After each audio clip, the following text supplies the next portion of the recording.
Hi there, I'm Tertia from the Riverine Grazier newspaper in Hay, Australia, and I'm here with Kimberly, our cadet journalist, and we'll be talking about the importance of sharing stories. Because, as you know, Kimberly, you're a great library user. If there were no stories, tell us, there would be no library. Absolutely. There would be no newspapers, there would be no magazines. So we have to tell our stories. I can remember, from my accent, you can realise I'm ex-South African. I can remember growing up in Africa was that old saying, every time an old person dies, a library burns down. So it is our job to record their stories before they go. Absolutely. And when I first started, you said that, and I think it's written somewhere in this office, and I thought that was the best quote ever, because you just can't put it as simply or as effectively as that. That's right. And everyone has a story to tell. Absolutely everyone. It's up to us journalists, writers, bloggers to get that story, to find out what it is that makes that person just that little bit more interesting or that little bit different. They have a story. Absolutely. That's our job. Absolutely. On so many different levels.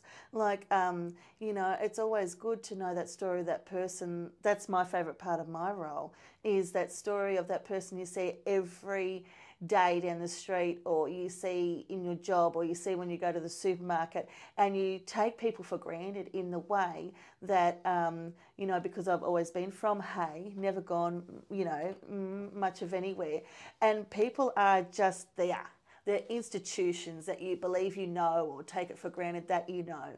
But once you sit down with that person and you actually find out they have this extraordinary, broad history, it's not a job for me. I sit there transfixed on this person as they tell me these amazing things about their life, and people need to know that. You know, it's amazing history that's being recorded, not only for other people to enjoy, but for future generations to enjoy. Yes, and you never know, you're right, you never know what's going to come out of someone's mouth, what their lives have been. I can clearly remember when I was just out of my cadetship, I went to some small country town, and I came across this older couple, real Dad and Dave type grassroots people, lovely, and I thought, they have a story to tell. This is going to be tough, but it's my job to do it. It wasn't tough. You know, that when I asked them, how did you meet? I really thought they would say, oh, we went to school together in this town. They met on the Love Boat, which was this big series in the 80s or 90s. They met on the Love Boat, and her father was a professor. So it just blew me away. Everyone has a story to tell. And probably one of my favourite parts of my job as a journalist is to write obituaries. Not only do I feel that is the last thing I can do for that person and for that person's family, but the most amazing stuff comes out of the eulogy, which I use to write my obituary. Incredible. And then that is recorded in the archives of the Grazier for generations to come.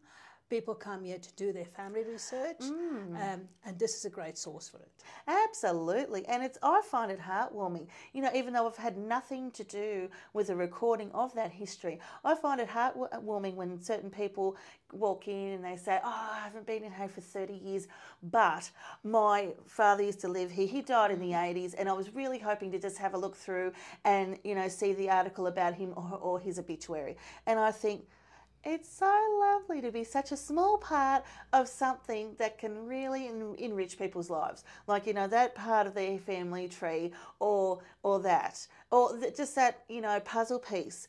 My family is not a big recorder of history, and it's something that I really missed and really would have loved to have seen, like my grandparents' wedding photo, or, you know, their birth notice in the 1930s paper, wherever they are. But they probably couldn't tell me that, and they certainly haven't recorded it. So it's nice to know that inside your head that somebody's grandchildren, that you've written a story about their grandparents now in 30 years will be knocking on our door saying, oh, I knew you'd written this article 30 years ago. I'd like to see it, you know? And that's where social media, as good as it is for certain things, it is killing it. Because people no longer are excited about putting their birth notice in the paper. They don't put their engagement notice in the paper. my goodness, no one has a key to the door anymore when they turn 21 and have their cake cutting ceremony. That doesn't happen anymore.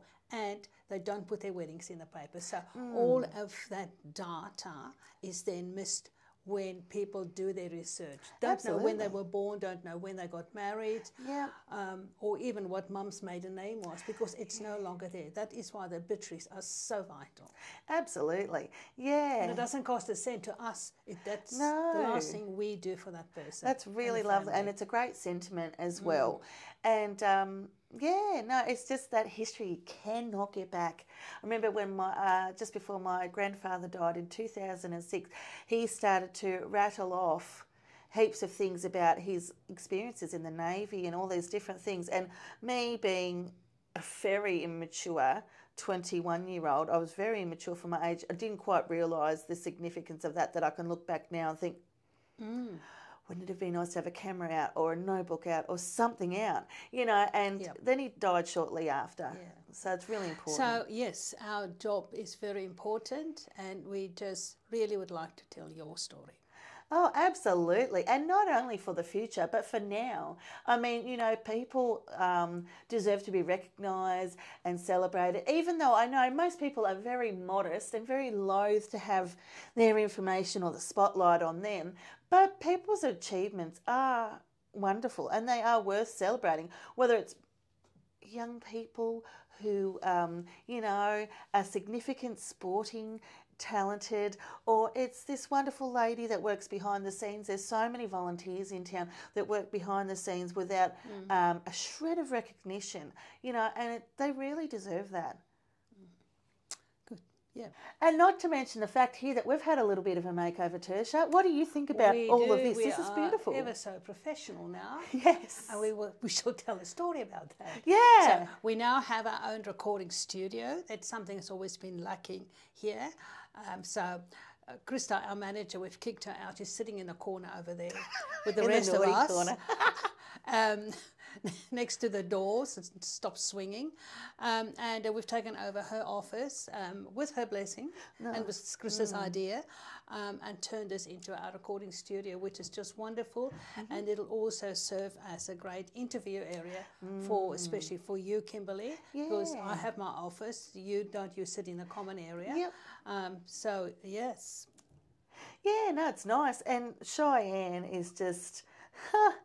I don't have a sense of style. Well, I don't believe that I have a sense of style. And just to see all of these different things come together, even little personal touches to make it more visually appealing, is something that I very much appreciate. I think we better have this coffee that Margie made for us. Yes. Cheers. Cheers.